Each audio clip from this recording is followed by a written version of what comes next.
क्या आप volatile Nifty में छिपे इनक्रेडिबल पोटेंशियल को समझ पा रहे हैं? कैसे ग्रो करें निफ्टी के साथ फाइनेंशियल ग्रोथ की जर्नी? क्या वेब प्रिंसिपल से निकला स्टॉप लॉस हर मूव के लिए लाइफ जैकेट बनेगा? क्या होगा एलियट वेब थ्योरी और न्यू एनालिसिस को समझने का सबसे आसान तरीका?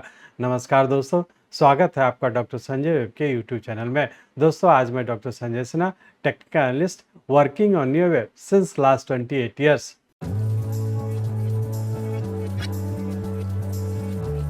स्टार्ट करने से पहले मैं समझता हूं कि आप लोग निश्चित रूप से डिस्क्लेमर को अच्छे से देखकर पढ़कर समझ लिए होंगे। इस चैनल पर दिए गए सभी कंटेंट एजुकेशनल पर्पस से बनाए गए हैं और इसका उद्देश्य किसी भी प्रकार की एडवाइस या रिकमेंडेशन करना नहीं है। हम सेबी रजिस्टर्ड फिनेंशियल एडवाइजर नहीं है, इसलिए हम आपको स्ट्रिक्टली सलाह देते हैं कि अपने प्रोफेशनल के कंसल्टेशन के बिना आप कोई भी डिसीजन, फिनेंशियल इन्वेस्टमेंट, ट्रेडिंग या कुछ भी ना करें। कुछ भी प्रॉफिट या लॉस होता है तो उसके लिए रिस्पॉन्सिबल आप खुद होंगे। ये चैनल न्यू वेब एनालिसिस के लिए समर्पित है।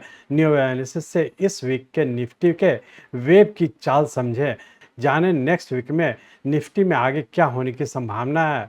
याद रखें, करंट वेव फॉर्मेशन से नेक्स्ट वेव मूवमेंट को प्रेडिक्ट किया जा सकता है। वेव और उसके इनसाइड सबऑर्डिनेट वेव का एनालिसिस सीखें।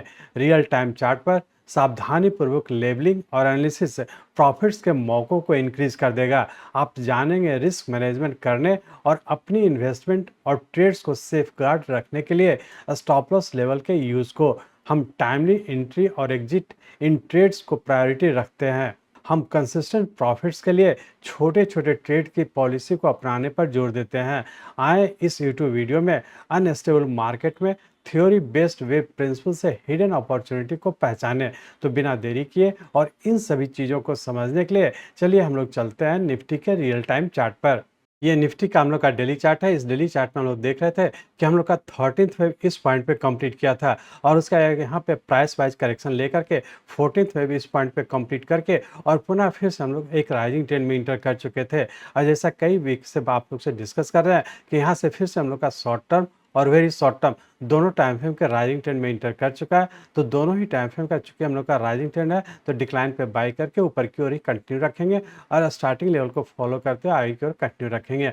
अब हम लोग ये देखने की कोशिश करेंगे कि यहाँ पे हम लोग का 14th वेव के बाद जो ऊपर की ओर कंटिन्यू किया इसका सबऑर्डिनेट वेव किस पैटर्न में है। इसके लिए हम लोग इस पॉइंट से ऊपर की ओर जो कंटिन्यू किया इसका सबऑर्डिनेट वेव को जानने के लिए इस डेली चार्ट को कन्वर्ट करते हैं आवरली चार्ट में और ये देखने की कोशिश करेंगे कि इसका सबऑर्डिनेट वेव किस पैटर्न में है और आने वाले समय क्या होने की संभावना है। तो अब हम लोग चलते हैं इस डेली चार्ट को कन्वर्ट करते हैं आवरली चार्ट में। यहाँ पे हम लोग आवरली चार्ट में आ चुके हैं। इस आवरली चार्ट में हम लोग देख रहे थे कि 4 जून 2024 को हम लोग का एक लो बना और यही लोएस्ट पॉइंट हम लोग का करेक्शन का एंड पॉइंट था और पुनः यहाँ से हम लोग फिर से एक राइजिंग ट्रेंड में इंटर कर चुके और यहाँ से जो राइजिंग ट्रेंड कंटिन्यू किया जिसके तहत हम लोग के यहाँ पे वेरी शॉर्ट टर्म और शॉर्ट टर्म दोनों टाइम फ्रेम के राइजिंग ट्रेंड में इंटर किए। तो हम लोग सबसे पहले ये देखेंगे कि वेरी शॉर्ट टर्म जो ऊपर कंटिन्यू किया है उसके सबऑर्डिनेट वेव में हम लोग किस पॉइंट पे हैं। तो यहाँ पे हम लोग देख पा रहे हैं कि जैसा पिछले 3-4 सप्ताह पहले आप लोग से डिस्कस किए थे कि यहाँ से हम लोग का जो ऊपर कंटिन्यू किया जिसके तहत हम लोग का ऊपर का 1, 2, 3, 4 और 5 वेव इस पॉइंट पे कंप्लीट किया। उससे बड़े टाइम है हमारा फर्स्ट वेव कंप्लीट करके और यहाँ पे हम लोग को देख पा रहे हैं कि यहाँ से लेकर के इस पॉइंट तक के पूरा एक करेक्शन था और करेक्शन के तहत हमारा सेकंड वेव इस पॉइंट पे कंप्लीट किया। अब इसके सबऑर्डिनेट वेव को देखेंगे, यहाँ पे हम लोग का एक फ्लैट पैटर्न का फॉर्मेशन हुआ जिसके तहत हम लोग का बी वेव स्ट्रॉन्ग वेव है और यहाँ पे हम लोग का सी वेव फेल्योर हुआ। तो इस तरीके से हम लोग ये कह सकते हैं कि ये सेकंड वेव हम लोग का एक फ्लैट पैटर्न है जिसका सबऑर्डिनेट वेव बी स्ट्रॉन्ग भी है और सी वेव फेल्योर है। तो इस तरह से हम लोग ये कह सकते हैं कि यहाँ पे हम लोग का सेकंड वेव कंप्लीट करके और पुनः यहाँ से हम लोग थर्ड वेव के फॉर्म में ऊपर कंटिन्यू कर चुके थे। अब हम लोग ये देखने की कोशिश करें कि थर्ड वेव की लेंथ और फर्स्ट वेव का लेंथ यदि हम लोग लेंथ वाइज करें तो हम लोग ये कह सकते हैं कि फर्स्ट वेव में हम लोग का रफली 2131 पॉइंट का मूवमेंट हुआ जबकि थर्ड वेव में हमारा 825 पॉइंट का मूवमेंट हुआ। तो ये अपने आप में इंडिकेट कर रहा है कि यहाँ से जो ऊपर वेरी शॉर्ट टर्म का राइजिंग ट्रेंड कंटिन्यू किया जिसका कि subordinate wave first wave extended है और चूंकि यहाँ पे थर्ड वेव फर्स्ट वेव से छोटा है ये इंडिकेट कर रहा है कि हो सकता है कि आने वाले समय में हम लोग का फिफ्थ वेव भी हम लोग का इस थर्ड वेव से से भी छोटा होने की संभावना है। अब हम लोग ये देखने का कोशिश करेंगे कि यहाँ पे सेकंड वेव के बाद जो थर्ड वेव का मूवमेंट हुआ, इसके बाद करेक्शन में जो एंटर किया, तो हो सकता है कि थर्ड वेव का करेक्शन इस पॉइंट तक भी आने की संभावना है। तो प्राइस वाइज हम लोग ये कर सकते हैं कि यहाँ से जो ऊपर की ओर कंटिन्यू किया, जिसके तहत ऊपर का 1, 2 और थर्ड वेव के फॉर्म है, और हम लोग फोर्थ वेव में इंटर कर चुके हैं, जिसका कि coordinate wave first wave extended है। टाइम साइकिल की बात करें तो इस पॉइंट से देख रहे हैं कि 4 जून से जब हम लोग का ऊपर की ओर राइजिंग ट्रेंड कंटिन्यू किया, जिसके तहत अब तक के हम लोग का 18 डेज का टाइम बीत चुका है। और जैसा कि आप लोग को एडवांस कोर्स में डिस्कस किए हैं टाइम साइकिल को, जिसके तहत आप लोग से डिस्कस किए हैं कि वेरी शॉर्ट टर्म हम लोग का रफली 21 डेज का होता है, और जिसमें से कि हम लोग का 18 दिन बीत चुका है। तो बहुत ज़्यादा संभावना है कि आने वाले 3 से 4 दिन अभी छोटे से रेंज बाउंड के तहत ऊपर ही रहने की संभावना है। तो हम लोग ऐसा कर सकते हैं कि वेरी शॉर्ट टर्म में ऊपर कहीं ना कहीं आने वाले 2 से 3 दिन में ऊपर कहीं ना कहीं पूरा करके पूरे के करेक्शन में इंटर करने की संभावना है। तो इस चीज़ को ध्यान में रख करके आगे की ओर कंटिन्यू रखेंगे। अब हम लोग ये देखेंगे कि पिछले 3-4 सप्ताह से जो हम लोग आगे की ओर कंटिन्यू रखे हैं, जिसके तहत हम लोग का first trailing lower stop loss 22,200 था, और उसका जब हम लोग नेक्स्ट वीक उसके बाद वाले वीक में हम लोग इसको ट्रेल करते हुए second trailing lower stop loss हम लोग का 22,640 हो गया था। जबकि पिछले वीक हम लोग जब ट्रेलिंग स्टॉप लॉस फॉलो किए थे, तो जिसके तहत हम लोग का थर्ड ट्रेलिंग स्टॉप लॉस 22,900 था। अब हम लोग इस वीक के लिए हम लोग का fourth trailing lower stop loss 23,350 का हो गया। तो हम लोग वेरी शॉर्ट टर्म के लिए जो लोग लॉन्ग पोजीशन बनाए आप होल्ड करके रख सकते हैं, लेकिन ध्यान रखेंगे कि अब हम लोग का फोर्थ ट्रेलिंग स्टॉप लॉस 23,350 का हो गया।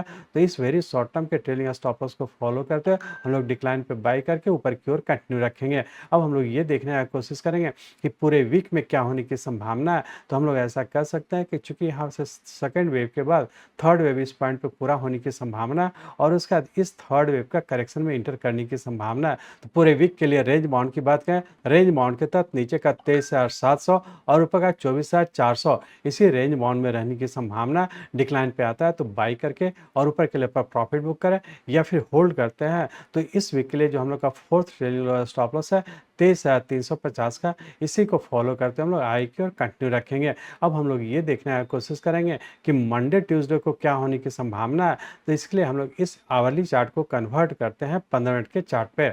यहाँ पे हम लोग 15 मिनट के चार्ट में आ चुके हैं। इस 15 मिनट के चार्ट में हम लोग देख रहे हैं कि यहाँ से हम लोग का सेकंड वेव पूरा करने का थर्ड वेव के फॉर्म में ऊपर कंटिन्यू किया, जिसके सबऑर्डिनेट वेव के तहत ऊपर का 1, 2, 3, 4 और 5 वेव इस पॉइंट पे कंप्लीट करके, और बहुत ज़्यादा संभावना है कि करेक्टिव फॉल में इंटर हो जाने की संभावना है। और करेक्टिव फॉल के तहत हो सकता है कि आने वाले मंडे ट्यूसडे को रेंज बाउंड के तहत नीचे का 23,850 और ऊपर का 24,200 इसी रेंज बाउंड में रहने की संभावना है।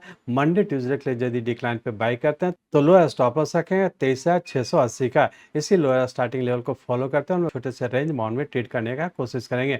ध्यान रखेंगे कि आने वाले अभी 2-3 दिन छोटे से रेंज बाउंड में नीचे रहने की संभावना है, तो बेहतर है छोटा छोटा ही ट्रेड करें। डिक्लाइन पे बाई करते हैं तो ऊपर के लेवल पर प्रॉफिट बुक करें, और होल्ड करते हैं तो लोअर स्टार्टिंग लेवल जो कि 23,680 का है, इसी को फॉलो करते हैं हम लोग आई की और कंटिन्यू रखेंगे।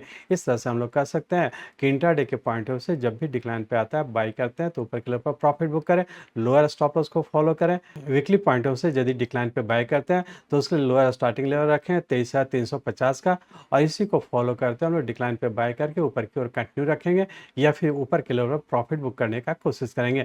यदि वेरी शॉर्ट टर्म और शॉर्ट टर्म की बात करें तो वेरी शॉर्ट टर्म में अभी भी ऊपर कंटिन्यू रहने की संभावना, जब तक कि 23,350 का लोअर स्टार्टिंग लेवल ब्रेक नहीं करता है हम लोग ये मानेंगे कि वेरी शॉर्ट टर्म में अभी भी हम लोग का ऊपर कंटिन्यू है, और हर डिक्लाइन पे बाई करके ऊपर के लेवल पर प्रॉफिट बुक करने का कोशिश करेंगे, या फिर होल्ड करते हैं तो स्टॉप लॉस को फॉलो करते हैं आई की ओर कंटिन्यू रखेंगे। तो इस तरह से हम लोग कर सकते हैं कि जिस भी टाइम फ्रेम का आपको ट्रेड करना है तो उसी टाइम फ्रेम को ट्रेड को ध्यान में रखते हुए और अकॉर्डिंगली उसी हिसाब से स्टॉप लॉस को फॉलो करते हुए आई की ओर कंटिन्यू रखेंगे।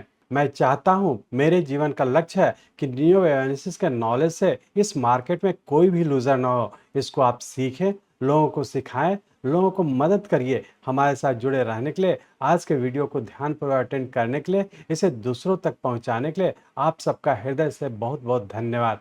जय हिंद।